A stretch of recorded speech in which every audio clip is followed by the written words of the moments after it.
धीरे धीरे मैं इस चीज के लिए शुक्रगुजार हूँ कि तुम जिंदगी का नमक हो पहले अमेजोन पे, फ्लिपकार्ट पे, रेख्ता बुक्स पे, पुस्तकनामा की अपनी वेबसाइट पे आह, कुछ समय पहले उपलब्ध नहीं थी, कई जगह आउट ऑफ स्टॉक हुई, लेकिन फिर अभी मिलनी शुरू हो गई है क्योंकि जिन तक किताब पहुंच रही है उनकी प्रतिक्रियाएं आ रही हैं और अपनी प्रतिक्रियाएं आप मुझसे भी साझा करते रहे और कुछ पोर्टल्स पे साझा करते रहे।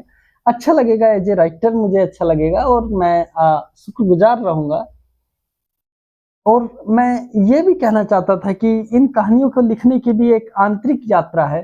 जैसे पर्दे पे चीजें आती हैं, पर्दे या कागज पे चीजें आती हैं, उससे पहले भी कुछ चीजें बन रही होती हैं जो मन में बन रही होती हैं। तो मेरा कहना ये भी था कि कहानियां अपने कहने में विशिष्ट तो होती हैं मगर उससे ज्यादा अपनी सघनता में और अपनी उसमें विशेष होती हैं, जिसे आज स्पार्क कहा जाता है। कुछ ऐसा ही तुम जिंदगी का नमक हो एक लंबे समय में लिखी हुई लघु कहानियों का संग्रह है।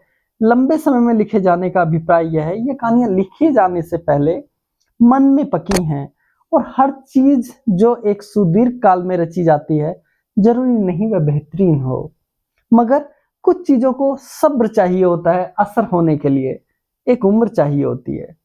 और मैं ये भी कहता हूँ कि ये कहानियां लघु कहानियों से ज्यादा रचनात्मक गद्य की नुमाइंदगी करती हैं। फेसबुक पर कुछ कहानियां चस्पा की गई, आपको वो पसंद आई और पाठकों ने कहा कि इन्हें एक जगह होना चाहिए, तो ये पुस्तक के रूप में एक जगह है। और कहानियों के इतना ही, और आगे मैं जो कहना चाहूंगा, एक कहानी सुनाना चाहूंगा। कुछ कुछ गंभीर है, कुछ कुछ कुछ उदास करने वाली कहानियां हैं, कुछ कुछ व्यंग है, कुछ सटायर है कुछ कहानियों में, लेकिन कुछ कहानियों में ठहराव है। तो समंदर से लेके पहाड़ तक, पहाड़ से लेके मरुस्थल तक, वो सब जहां जहां मैं गया, ये एक डायरी मेरे साथ गई और वो डायरी में चीजें दर्ज होती चली गई और जो दर्ज होना था स्टोरीज का वो आप तक पहुंचा। यह वह दौर था जब शादियों के लिए उम्र की कोई वैलिडिटी नहीं थी। वह कोलकाता में काम करता था और अवध के देहात से था। जैसे ही उसने 18 की दहलीज पार की, घर वालों का शादी के लिए दबाव बढ़ने लगा। रिश्ते वाले घर के दालान में फिल्म के स्टिल दृश्य की माफिक दिखाई देने लगे। एक जगह रिश्ता पक्का हो ही गया।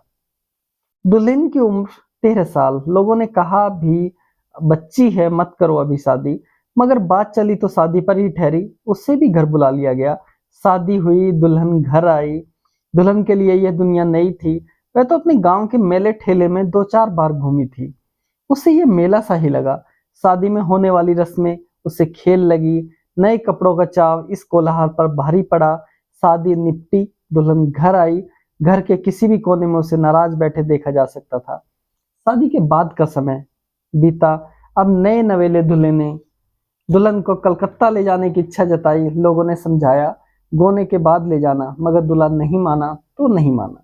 दुल्हन को तैयार किए, कच्चे रास्ते से नजदीक रेलवे स्टेशन का रास्ता पकड़ा। दुल्हन पूरे साजो श्रृंगार में थी। धीमे धीमे दोनों चल रहे थे।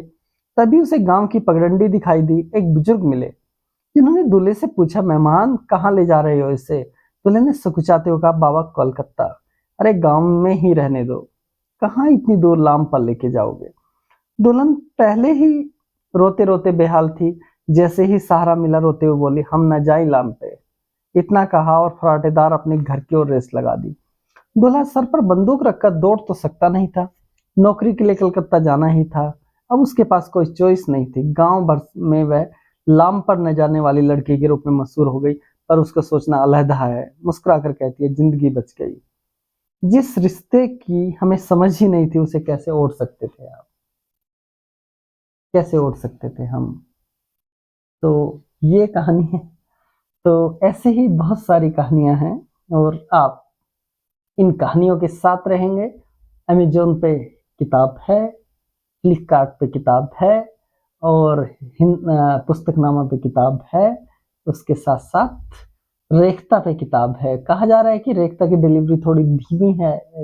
कई साथियों का इस बाबत मुझे संपर्क किया, लेकिन उस पे जो जो किताबें पहुंच रही हैं उस पे तो मेरा कोई वश नहीं है। समय लगेगा, वो उनका अपना सिस्टम होगा, मैं तो लिखने तक सीमित हूँ। तो एक और कहानी मैं साझा कर रहा हूँ। कोई भी बात तुम्हारे जिक्र के बिना मुकम्मल कहाँ हो पाई। तुम्हारी यादों की रोशनी से रोशन है जिंदगी मेरी।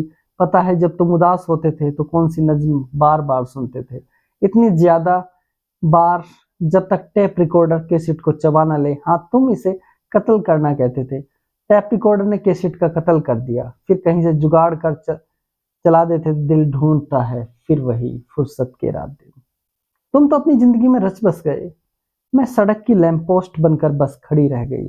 तुम्हारी बातों के छोटे छोटे वाक्यों को कैप्चर करने के लिए आतुर। लम्हों के छोने मुझसे मृग शावक की मानिंद दूर भाग जाते हैं, कितनी भी पकड़ने की कोशिश करो। पता है तुम्हारे खतों को आज तक नहीं जला पाई, हमेशा अपने नजदीक रखा। ये मेरा तुम्हारे प्रति एक गहरा सा धागा है, उलझता तो है मगर टूटे टूटे से भी टूटता नहीं। वह जब ये सब बोल रही थी उसका चेहरा फक उदास था। निजामुद्दीन दरगाह का फकीर गवाह है, स्वप्निल के जाने के बाद वह आंखों से नहीं पूरी देह से रोई थी। सलमा की देह की वाइब्रेशन बहुत समय तक माहौल पर तारी रही। लेकिन दुनिया में इतने वक्त में काफी कुछ बेहतर भी हुआ, जैसे गुलाब पर ढेर सारे फूल आए। इसी वक्त बहुत से गोल मटोल बच्चों ने जन्म लिया, जैसे उसकी सहेली मधिया के इस पर कोपले आई। मगर अच्छी चीजें कहाँ याद रहती हैं। थैंक यू, शुक्रिया। कहानियाँ आपको अच्छी लगे या तो तब मैं ये मानूंगा कि कुछ मेहनत सफल हुई और ये कहानियाँ आपकी हैं और आपके लिए हैं। बहुत बहुत धन्यवाद। Thank you.